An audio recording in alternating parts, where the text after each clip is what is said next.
Joseph, Hello po, ma'am. kamusta ka naman? Okay naman. So, diretso lang tanong ko Saan mo ako nakilala? Online po. Napanood mo yung orientation video? Opo. And nag-decide ka kaagad or medyo matagal ka nag-decide at nag-isip-isip ka pa? Nag-decide naman ako, kaya lang, syempre yung budget wala pa. Oo. So, inintay ko muna mabenta yung isa kong motor. Saka Ano yung nakita mo sa negosyo at nag-pursige ka na kaagad? siguro yung ano ko lang, mindset ko yung para sa future namin. Uy, mindset. Oo.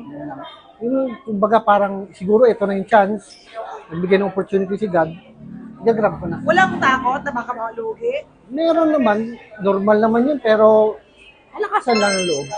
Tama naman. Kailangan malakas ang loob.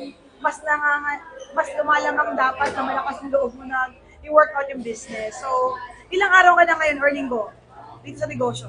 6 days pa lang ata. 6 days. Sa 6 days mo, ano naman yung na-experience mo so far? To have a mentor and to be part of the community ng The Big Three. Medyo overwhelmed po. Talaga. Pero syempre, kailangan ko rin matuto talaga para ma-apply sa business na to. So far, Joseph, na napuhunan ka na after 6 days, hindi ka naman nag-regret at tingin mo sulit naman yung pinuhunan mong pera? Opo, sulit na sulit. Legit naman po talaga. Kasi lifetime yung business eh.